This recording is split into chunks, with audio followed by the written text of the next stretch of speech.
السلام علیکم ورحمۃ اللہ وبرکاتہ۔ عزیز طلبہ، آج ہم لیکچر جو پڑھیں گے وہ ہے صوبائی حکومت کا انتظامی ڈھانچہ اور اس کے اہم عہدیدار اور ان کے فرائض۔ یہ بہت اہم ترین سوال ہے۔ ہم پچھلے لیکچر میں پڑھ چکے ہیں وفاقی حکومت کے اہم عہدیدار اور ان کے فرائض، اور ہم وفاقی حکومت کا ڈھانچہ بھی مکمل پڑھ چکے ہیں۔ تو عزیز طلبہ، صوبائی سطح پر بھی حکومت کرنے کا جو طریقہ کار ہے بالکل ویسا ہی ہے، اب صرف اس میں تھوڑی بہت تبدیلیاں ہیں، ان کو پڑھنا ہے۔ سب سے پہلی بات یہ کہ صوبائی حکومت کی تنظیم کن لوگوں پر مشتمل ہوتی ہے؟ صوبائی گورنر، صوبائی وزیر اعلیٰ اور وزیر اعلیٰ کی کابینہ۔ جتنے بھی چیف آفیسرز ہوتے ہیں، سیکٹری ہوتے ہیں، ایڈیشنل سیکٹری ہوتے ہیں، صوبائی وزراء ہوتے ہیں، یہ تمام کے تمام جو ہیں عزیز طلبہ، یہ وزیر اعلیٰ کی کابینہ میں شامل ہوتے ہیں، اور وفاقی حکومت میں وزیر اعظم کی کابینہ میں شامل ہوتے ہیں۔ سمجھ گئے عزیز طلبہ؟ تو وفاقی حکومت سے بھی ان کا طریقہ کار ملتا جلتا ہے۔ صوبائی حکومت کو صوبائی سطح پر تعلیم، یہ میں نے شارٹ کویسچن بھی یہاں پر دیا ہوا، آپ اس کو نوٹ بھی کیجئے گا۔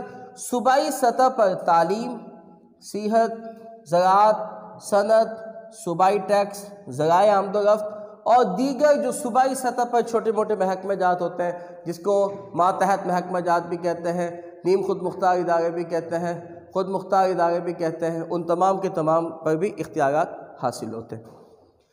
اب دیکھیے، صوبائی ہم پڑھ چکے تھے، ملک کا سربراہ کون ہوتا ہے؟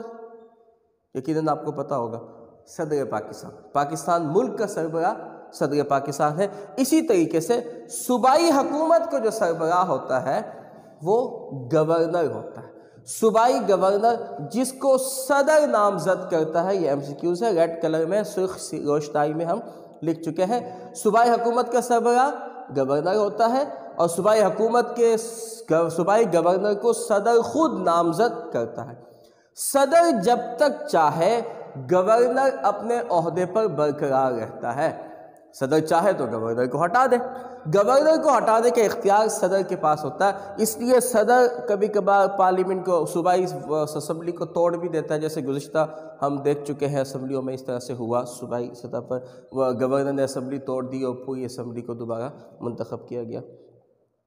اس کے بعد دیکھیے، صوبائی اسمبلی کا اجلاس طلب کرنا اس کا ایک فرض ہے، اسمبلی کے اجلاس سے خطاب کرنا دوسرا فرض ہے، وزیر اعلیٰ کے یعنی کہ صوبائی وزیر اعلیٰ کے مشورے پر عمل کرتے ہوئے اسمبلی کو توڑنا یا برقرار رکھنے کا اختیار بھی گورنر کے پاس ہوتا ہے، اور صوبائی سطح پر نظم و نسق چلانا، اس کی نگرانی کرنے کا اختیار صوبائی گورنر کے پاس ہوتا ہے۔ اب دیکھیے، صوبائی حالات کے پیش نظر، فوری تقاضے کے پیش نظر کوئی آرڈیننس جاری کرنا ہو، ہنگامی صورتحال میں اگر کوئی آرڈیننس جاری کرنا ہو تو اس کا اختیار بھی صوبائی گورنر کے پاس ہوتا ہے۔ سمجھ گئے؟ اب دیکھیے، یہ تھا بیٹا صوبائی گورنر جو صوبائی حکومت کا سربراہ ہوتا ہے۔ صوبائی سطح پر دوسرا اہم ترین جو عہدہ ہوتا ہے وہ وزیر اعلیٰ کا ہوتا ہے۔ یہ سب سے مضبوط ترین عہدہ ہے صوبائی سطح پر۔ عزیز طلبہ، وزیر اعلیٰ جو ہے صوبائی انتظامیہ کا، یعنی کہ صوبائی حکومت کا سربراہ، صوبائی انتظامیہ کا سربراہ جو ہے وزیر اعلیٰ ہوتا ہے۔ صوبائی اسمبلی اسے 5 سال کے لیے منتخب کرتی۔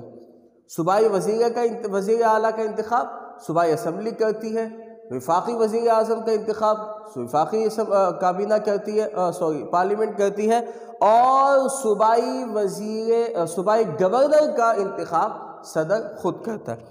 صوبائی وزیر اعلیٰ کا کون منتخب کرتا ہے؟ 5 سال کے لیے صوبائی کابینہ یا مطلب صوبائی اسمبلی۔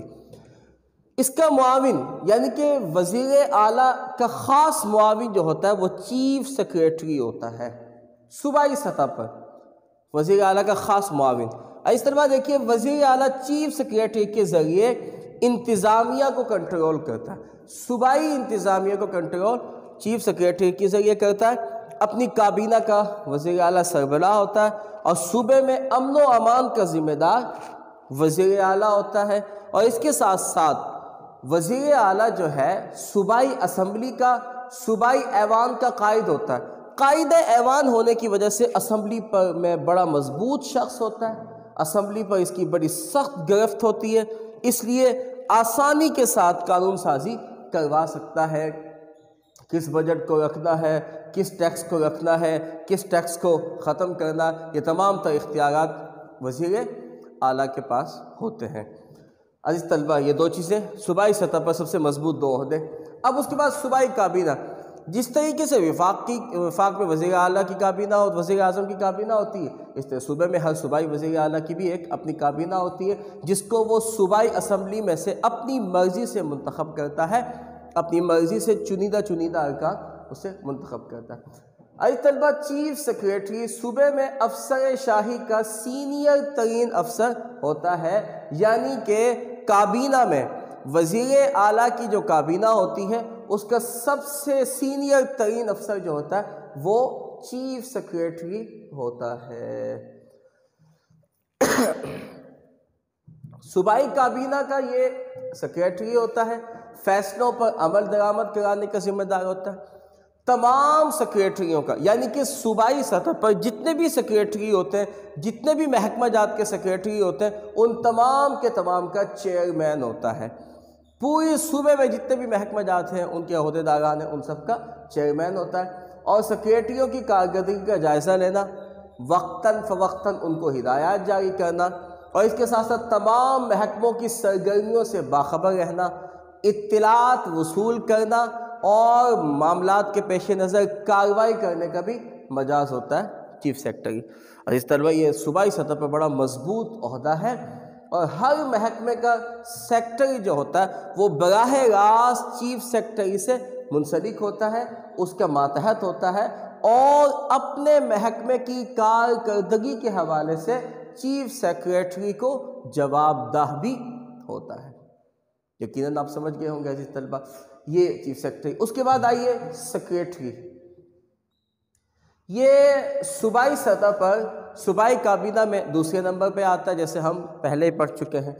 صوبے میں ہر محکمے کا سربراہ جو ہوتا ہے وہ سیکریٹری ہوتا ہے۔ صوبے کے جتنے بھی محکمے، وزیر ہوگا، صوبائی سطح پر زراعت ہوگی، صوبائی سطح پر دفاع، ہم یہاں پڑھ چکے ہیں، ذرائع آمد و رفت ہے، صوبائی ٹیکس ہے، صوبائی صنعت ہے، اور دیگر جتنے بھی محکمہ جات ہیں، منسلکہ محکمہ جات ہیں، خود مختار ادارے ہیں، نیم خود مختار ادارے ہیں، ماتحت دفاتر ہیں، تمام دفاتر کا جو سربراہ ہوگا وہ سیکریٹری کہلائے گا، اور سیکریٹری 20ویں گریڈ کا افسر ہوتا ہے، اپنے محکمے کے وزیر خاص کا معاون ہوتا ہے، یعنی کہ صوبائی زراعت کا وزیر، صوبائی تعلیم کا وزیر، صوبائی آمد و رفت کا جو وزیر ہوتا ہے اس کا خاص ماتحت ہوتا ہے، پالیسی بنانا، لاگو کرنا، نگرانی کرنا، محکمہ کی کارکردگی کے متعلق اطلاعات فراہم کرنا، اپنے فرائض کی سر انجام یہ اس کے فرائض شامل ہوتے ہیں، ٹھیک ہے۔